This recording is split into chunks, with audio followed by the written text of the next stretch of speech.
Voilà, retour sur ce plateau. Donc après cette pause publicitaire, on s'en souvient, le 17 juillet 1998, c'est bien sûr le statut de Rome, texte fondateur donc de la Cour pénale internationale, était adopté 20 ans après. La CPI, dont l'image a été parfois écorchée, parfois abîmée, notamment par les récentes nouvelles. Nous, ce matin, nous en parlons essentiellement dans cette émission, la Cour pénale internationale qui a été créée en 2002, mais sa fondation date véritablement donc du statut de Rome adopté il y a exactement 20 ans. Je le rappelais à l'instant, c'était le 17 juillet 1998. Alors cet anniversaire intervient à un moment plutôt un peu critique de la vie donc de la CPI. Pour en parler, revoir de fond en comble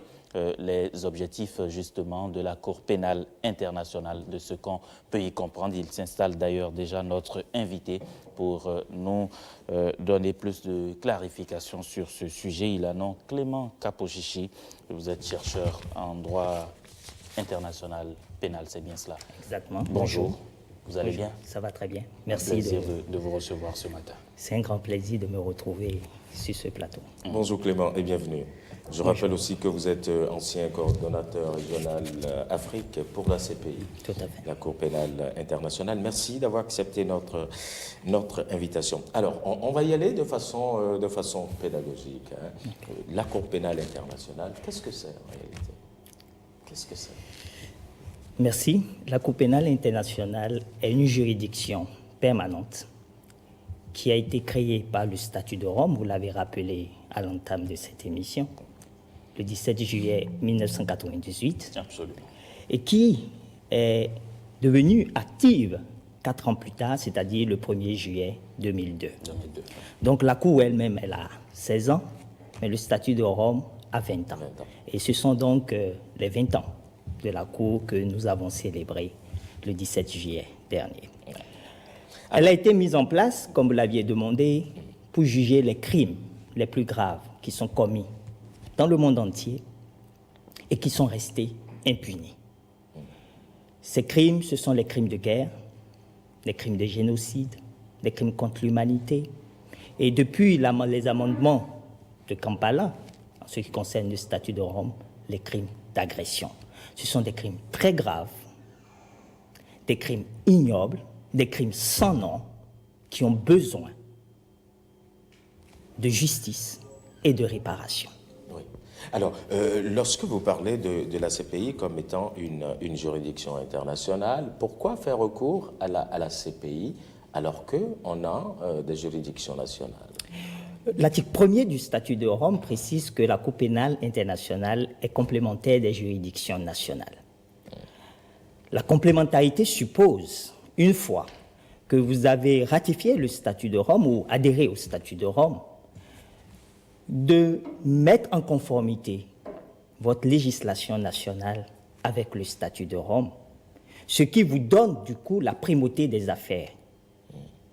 Malheureusement, ce que nous constatons, que la plupart des États qui ont ratifié le statut de Rome ne l'ont pas fait. Ils n'ont pas, entre griffes, domestiqué le statut de Rome. Mais une chose est de domestiquer le statut de Rome, c'est-à-dire de mettre le statut de Rome en conformité avec votre législation nationale. Mais une autre est de mettre en œuvre effectivement ces dispositions-là.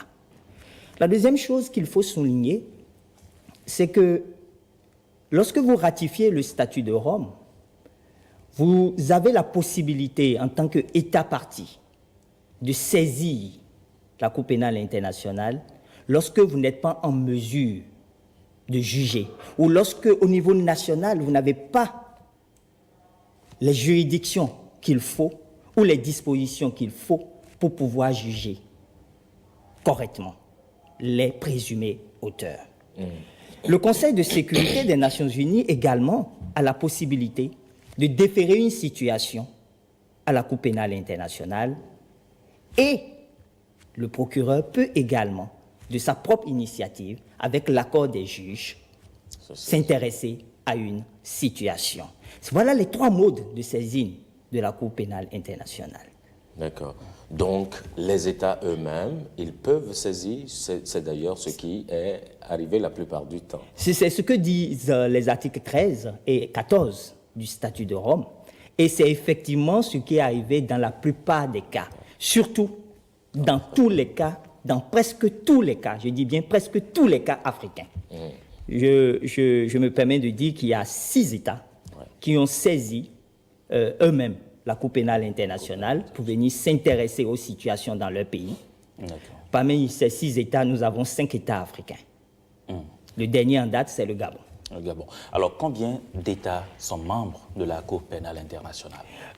124 États sont membres de la Cour pénale internationale. Nous avons eu le retrait au niveau africain. Sur les 34 États africains, nous avons eu le retrait du Burundi. Ce retrait en 2017. Est devenu effectif en octobre 2017, un an après le dépôt de la lettre de retrait. Mais cela n'empêche pas, parce que vous savez, le Burundi est sous situation. Il y a des enquêtes préliminaires actuellement en Burundi, et donc ça n'empêche pas. Votre retrait n'empêche pas que la Cour continue son travail. Donc on peut se retirer quand on veut? Oui, le statut de Rome permet à un État partie de se retirer. Il suffit juste d'informer le secrétaire général des Nations Unies, qui est dépositaire du statut de Rome, et ce retrait devient effectif un an après. Vous savez que l'Afrique du Sud l'a fait, vous savez que la Gambie aussi l'a fait, mais qu'entre-temps, il y a eu des changements en ce qui concerne la Gambie, et donc la lettre de retrait a été annulée. Et dans le cas de l'Afrique du Sud, c'est la Cour suprême même de l'Afrique du Sud qui a estimé que ce retrait ne correspondait à rien, violait la Constitution sud-africaine. Revenons un peu aux relations qu'entretiennent les États avec la Cour pénale internationale. Et je souhaiterais qu'on s'intéresse beaucoup plus au Bénin. Quelles sont les relations que le Bénin a avec la Cour pénale internationale? Enfin, pour vous qui êtes quand même ancien coordonnateur régional Afrique pour la coalition mondiale pour la CPI. Alors, comme tout État parti au statut de Rome, le Bénin est parti au statut de Rome depuis janvier 2002, avant même que la Cour ne devienne active. Le Bénin a une obligation en vertu de l'article 86 du statut de Rome, celle de coopérer avec la Cour pénale internationale. Et je crois, je peux vous l'affirmer, que sur ce plan, le Bénin a fait des progrès significatifs. Déjà, dans le Code de procédure pénale voté en 2012, le Bénin a consacré tout un titre à la coopération avec la Cour pénale internationale. D'ailleurs, le procureur de la République est souvent le point focal de la Cour pénale internationale en matière de coopération. Et ces procureurs un peu partout dans les États partis vont régulièrement en session de formation au niveau de la Cour. Le Bénin également en matière de complémentarité, et ça je suis heureux de le dire, en attendant que le nouveau code pénal ne soit promulgué et publié au journal officiel, nous avons noté que des dispositions relatives à la Cour pénale internationale ont été mises dans ce document important. C'est-à-dire que le Bénin a mis en conformité son code pénal avec le statut de Rome. Donc désormais, le Bénin rejoint les États qui ont domestiqué le statut de Rome. Cela veut dire que désormais, le Bénin peut avoir la primauté des affaires. Seulement, entre l'adoption d'une loi et la mise en œuvre, il y a des dispositions à prendre. Est-ce qu'aujourd'hui, à l'étape actuelle, le Bénin dispose des juridictions ou des capacités qu'il faut pour pouvoir juger des crimes aussi graves? C'est une question qu'il faut se poser. Et là, on peut être rassuré que nos gouvernants, et c'est ce que nous avons noté, ont la volonté vraiment de mettre fin à l'impunité dans tous les domaines. Et c'est ce que je note avec le vote de ce code pénal qui domestique le statut de Rome. Et là, je pense quand même qu'il y a une prime au Bénin. Vous savez qu'en décembre dernier, à l'Assemblée des États partis, le Bénin a présenté une candidate en la personne de Maître Alapini Gansou-Rennes, qui a été élu juge, qui a prêté serment le 9 mars dernier et qui est à la Cour pénale internationale actuellement. Non seulement c'est la reconnaissance de la compétence de Madame la juge élue, mais également c'est la détermination d'une diplomatie béninoise, et ça c'est à l'actif non seulement du gouvernement du Bénin et de son chef, mais surtout à l'actif d'une diplomatie qui a su jouer, qui a su fédérer les énergies pour faire élire une femme béninoise à la Cour pénale internationale. Je crois que ça montre déjà la qualité des relations que le Bénin a avec la Cour pénale internationale, et nous souhaitons qu'avec la domestication du statut de Rome, que le Bénin puisse demander à la Cour, et cela est possible, de l'aider à mettre en place les dispositifs qu'il faut. Nous ne souhaitons pas qu'il y ait des crimes graves au Bénin, mais qu'il y ait les dispositions pour que nous n'ayons plus la possibilité d'envoyer nos dirigeants à la Cour pénale internationale. Je suis de ceux qui pensent que les Africains doivent juger les Africains sur le sol. Oui, doivent juger les Africains sur le sol. Est-ce que les Africains aujourd'hui, ils doivent avoir peur de la Cour pénale internationale? La Cour pénale est une opportunité pour les Africains. Pour les Africains, parce qu'en réalité, les Africains n'ont pas peur de la Cour pénale internationale. Ce sont les dirigeants africains qui ont peur de leur destin judiciaire. Ils savent très bien qu'ils n'ont pas mis les dispositions en place au niveau de leur pays pour pouvoir juger les auteurs ou les présumés auteurs des crimes, mais encore, ils ont mis en place dans leur pays ce que nous appelons l'immunité. L'immunité, pour moi, égale impunité, et l'impunité est le crime de demain. L'impunité est le crime de demain. Alors, ceux qui ont peur de la Cour pénale internationale, ce sont les dirigeants. Ce sont les dirigeants parce que, vous savez, en fait, l'article 27 du statut de Rome parle du défaut de pertinence de la qualité officielle. Votre qualité officielle n'empêche pas la Cour de vous poursuivre. C'est ce qu'ils ont décidé le 17 juillet 1998.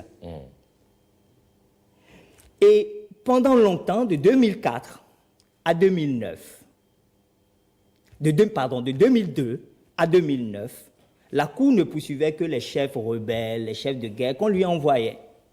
Qu'on lui envoyait, je suis précis. Et quand la Cour a décidé, en vertu de cet article, de s'intéresser, dans le cas du Darfour, au président soudanais, Omar el-Béchir, en 2009-2010, pour crimes contre l'humanité et génocide, nos chefs d'État ont dit non, niet. Ah là, on s'intéresse à nous. On ne va plus coopérer avec la Cour. Injonction même a été faite par l'Union africaine à ce qu'on se retire. Mais l'Union africaine n'est pas partie au statut de Rome. Les Africains ont une opportunité avec la Cour pénale internationale.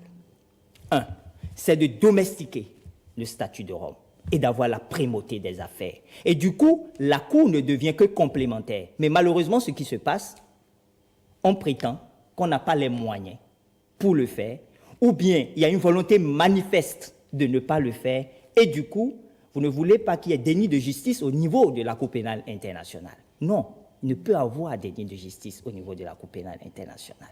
Donc, on ne doit pas avoir peur de la Cour pénale internationale. Quand on n'est pas d'accord, le Bénin, pas le Bénin, l'Afrique est le groupe le plus important à la Cour pénale internationale. Ouais. Donc, c'est une opportunité de s'asseoir et de discuter, d'améliorer les relations avec la Cour, de voir ce qui ne va pas et de corriger. Quand on n'est pas d'accord, on ne se lève pas et on part. Mais en même temps, on se bat pour avoir des juges. Ouais. Vous savez que le président de la Cour pénale internationale est un Nigérian. Non, le président est un Nigérian. Ouais. Il a été élu récemment, en mars dernier. La procureure de la Cour pénale internationale est une Gambienne. Donc, nous sommes quand même dans les dispositifs de décision en tant qu'Africains de la Cour pénale internationale, une raison pour pouvoir discuter des questions sérieuses et des questions sensibles. Et l'Union africaine, et là j'en termine, pour dire pourquoi l'Afrique ne doit pas avoir peur de la Cour pénale internationale. L'Union africaine, dans sa charte, l'acte constitutif de l'Union africaine, c'est ce acte qui dit que lorsqu'il y a des crimes, et qu'un État n'est pas en mesure de le faire, la communauté internationale peut l'accompagner dans ce sens. Ça, c'est avant même qu'on en vienne à la création de la Cour pénale internationale. c'est une Donc il y a erreur. une volonté manifeste des dirigeants africains au départ de juger, de donner droit à la justice et droit à la réparation. Mais c'est lorsqu'on a commencé par s'intéresser à eux-mêmes. Vous savez, lorsqu'on vous élit chef d'État ou dirigeant, haut responsable, vous avez déjà l'immunité du peuple. Si vous avez la crainte de Dieu et que vous faites le travail pour lequel vous avez élu avec conscience, avec probité, avec justice, vous n'avez peur de rien. Ouais. Absolument. C'est facile à dire de toutes les façons, puisqu'on n'est pas à ce niveau de décision où justement on pourrait avoir peur ou ne pas avoir peur. Mais en même temps, est-ce que les chefs d'État africains qui voudraient déserter la Cour pénale internationale, est-ce que quelque part ils n'ont vraiment pas raison lorsque l'on voit, et puis je reprends peut-être quelques-uns de leurs arguments, lorsque l'on ne voit que les chefs d'État africains qui sont poursuivis, et puis les autres sont-ils aussi exempts de qu'est-ce que je dois rajouter? Sont-ils aussi propres que cela? D'abord, ce que je veux vous dire, Ouais. je reconnais avec vous un certain activisme africain de la Cour pénale internationale. Ouais. Mais ça se justifie. Pourquoi? Tout simplement parce que ce sont nos dirigeants eux-mêmes qui ont saisi la Cour pénale internationale. Oui, mais est-ce qu'il n'y a pas, on ne dirait pas une justice à double vitesse aussi? Ce sont nos dirigeants, précis? Ouais. ce sont nos dirigeants eux-mêmes qui ont saisi la Cour pénale internationale. Sauf dans le cas du Kenya, où c'est le procureur même de sa propre initiative, et le cas de la Côte d'Ivoire, le procureur de sa propre initiative. Était-il vraiment libre, Je ne veux pas rentrer dans les suppositions. Ah bon, d'accord. Je reste sur les faits. Et les faits, c'est que les dirigeants africains, membres au statut de Rome, États partis, ont saisi eux-mêmes la Cour pénale internationale pour des situations dans leur pays. Comment comprenez-vous que pendant que l'Union africaine a donné son mot d'ordre de retrait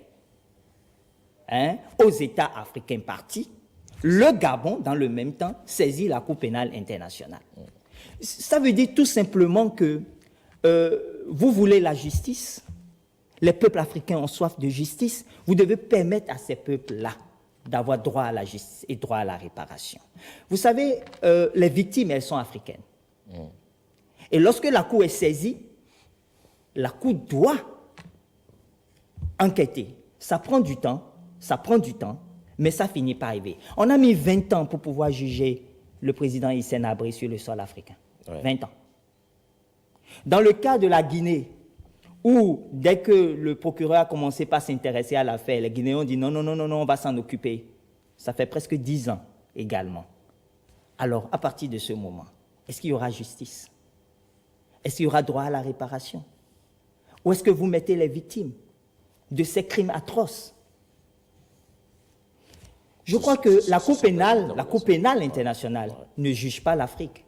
Ah bon? La Cour pénale internationale juge des individus présumés auteurs de crimes et ces individus restent innocents jusqu'à ce que leur culpabilité soit prouvée. Donc c'est une erreur que certains dirigeants africains, certains pays pensent justement que la Cour pénale internationale fait de leur pays des cibles et tout. Que dit la complémentarité? Le principe de complémentarité dit que la Cour pénale est complémentaire des juridictions nationales. Elle n'intervient que lorsqu'il y a mauvaise volonté de votre côté ou lorsque vous ne prenez aucune disposition pour le faire ou tout simplement lorsque vous lui faites appel.